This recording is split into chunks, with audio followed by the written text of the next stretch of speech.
Michel Gbagbo, ensuite, je vais continuer sur... Écoutez, je vous remercie. Et quand on écoute l'intervention téléphonique de tout à l'heure, j'ai envie de vous dire, mais madame, faites attention. Parce que le fait même de me recevoir et de m'écouter tenir ces propos fait que vous-même, vous êtes poursuivable.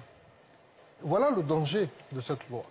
Je vais vous prendre des exemples pour que nos concitoyens sachent ce qui se passe dans ce pays. Okay.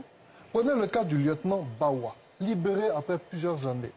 Il rentre chez lui, un commando d'individus arrive, fracasse tout, rentre chez lui, traîne son épouse par terre par les cheveux, le prennent et s'en vont.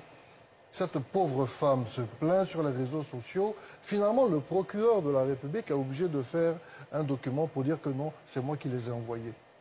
Mais enfin, ce procureur aurait pu simplement convoquer son avocat ou simplement émettre un mandat de perquisition avant et non pas après.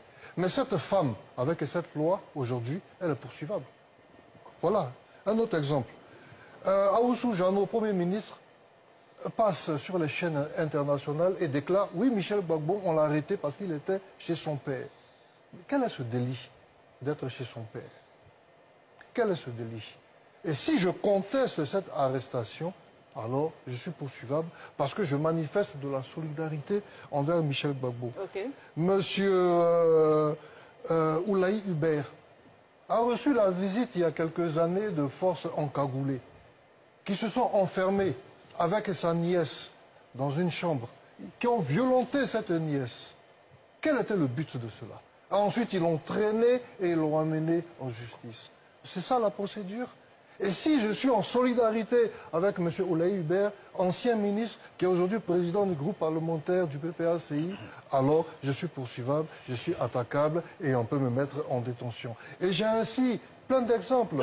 Cet imam qui a été arrêté, ce pasteur, Jérémy Kofi qui a été arrêté en direct, s'il est condamné et que c'est fidèles, manifestent de la solidarité envers sa situation, font des quêtes pour payer ses amendes ou je ne sais pas quoi, pour le soutenir, tous ces fidèles de l'Église, là, on peut les mettre en prison. Moi, je vais vous poser la question. Madame, je dis non. Je dis non. Voilà, allez-y. Moi, je posais la question que certains Ivoiriens se posent. On a vu un peu dans les discussions.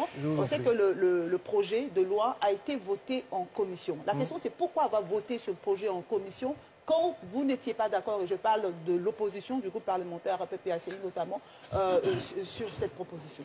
C'est une bonne question et ça me permet de répondre à deux questions en même temps.